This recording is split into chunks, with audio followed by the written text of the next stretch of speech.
Uslyšíš, tak pojď blíž, uslyšíš.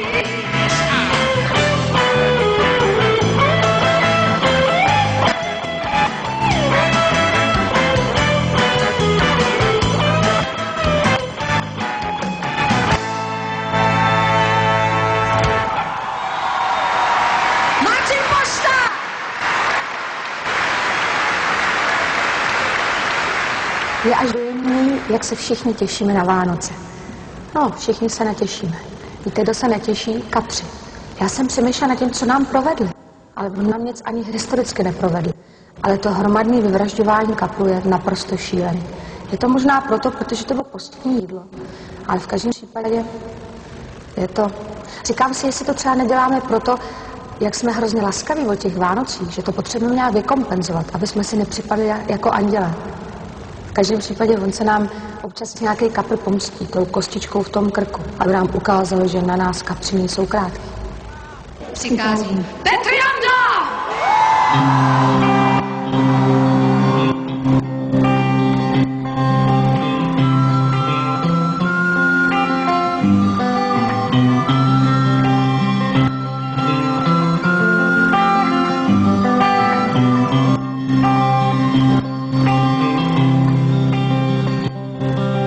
Kolik mám ještě dní, než přijde poslední, jak dlouho budu zpívat a hrát.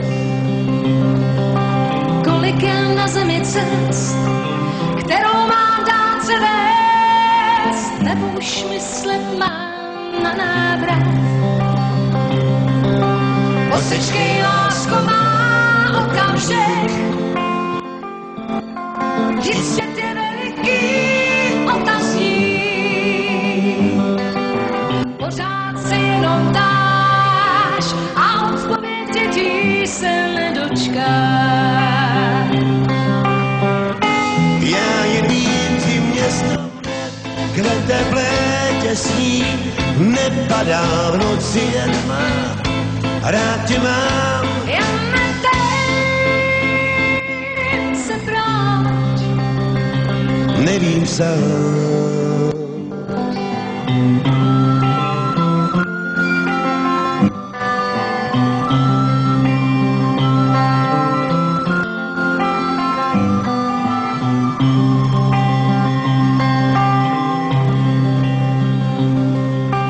kde je tvůj dětský smích a proč je láska hřích, kolik jen váží bolest člověčí. Proč je zlato drahý kov a proč je tolik prázdných slov? Proč chce každý být nejvyšší? Posečkej, lásko, má okamžik,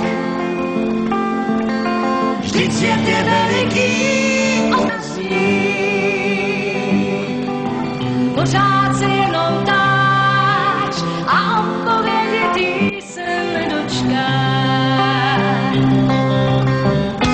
Já jen vím, že řeky proud, hučí dál, žila krev, pěnivá, nohy tam dál, rád tě mám. Jen netej se proč, Nevím sám.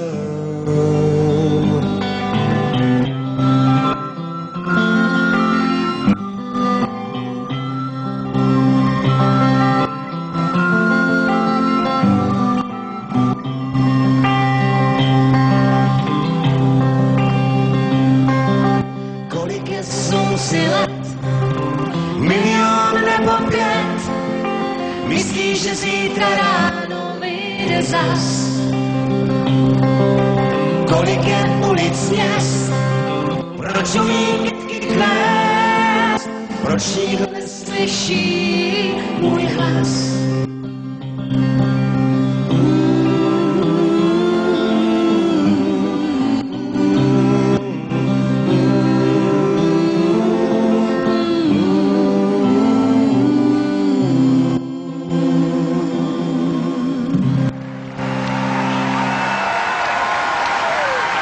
Dárků se musí po celém světě rozdat spoustu.